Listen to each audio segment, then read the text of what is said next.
Before you judge someone, try asking what's their story. We all have been there, you went into that supermarket and you met this rude cashier who is just acting like a problem. You're the cause. You have that coworker who always snaps at every meeting or every conversation. You have that driver who cuts you off. You have that one person that you encounter every single day of your life. That's, you know, every first instinct, we get to judge these people because of what we see. And you get to say, oh, you're so unprofessional. Well, you also say, what is wrong with you? Am I the cause of your problem? Blah, blah, blah. But here's the thing, right? Most of the time, their behavior has nothing to do with you. You're not the problem. You're not the cause of their problem. You are not the reason why they're acting the way they're acting. There's an underlying reason. And you know what they say? Behind every action is a story that you don't get to see. Maybe that driver just lost a loved one.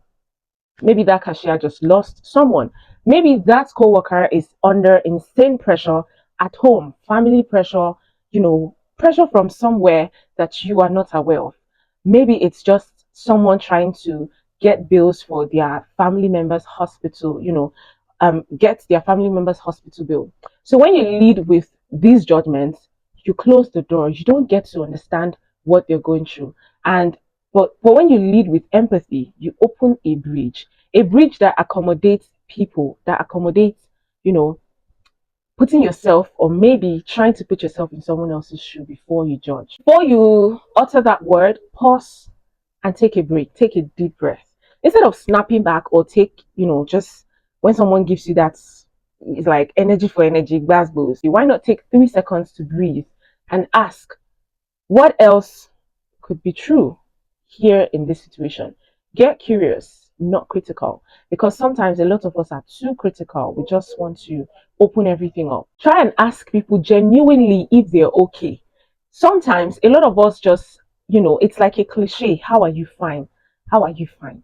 Without necessarily wanting to exactly know how they feel or how people feel. Someone asked me one time how I am, and I said, I am not fine. Like, genuinely, I wasn't fine. And I said I wasn't fine. And the person's like, which one be saying fine? I don't understand. You asked me if I am fine. I said I am not fine. How I am, I said I'm not fine. So what's the big deal? That's because we are all used to, we have this whole psychological, should I say, it's a psychological makeup, especially people from this climb, that once they ask you how are you, the answer is fine.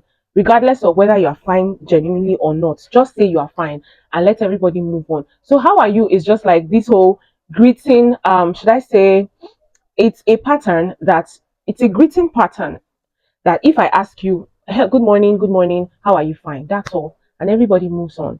But when you say you're not fine, genuinely, people are like, you're just supposed to answer me fine and get out. That's all. We should start considering asking people genuinely how they are from a place of concern and not just from a place of pattern greeting. So curiosity actually softens conversation.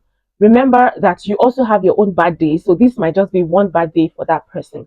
As much as I'm not trying to say that we should let our bad days overcloud, our activities, but think of the last time you were also short with someone and it had nothing to do with that person. Think of the last time that you were also having a bad day and it had absolutely nothing to do with the person that was in front of you. That is empathy in action.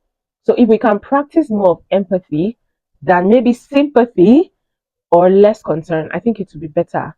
Judgment is easy, empathy takes a lot of effort. When I mean effort, I mean conscious effort. But for every time you choose empathy, you make the world a little softer, a little better for yourself and for them. So next time, before you judge, pause and ask, what is the problem? What is your story? Genuinely. And if you are asking people how they are, as maybe, a greeting pattern, please try to be concerned about the answer, not just because you're just supposed to ask how they are. I hope this message finds you well. See you guys in the next video. How are you? Genuinely answer in the comments. Bye.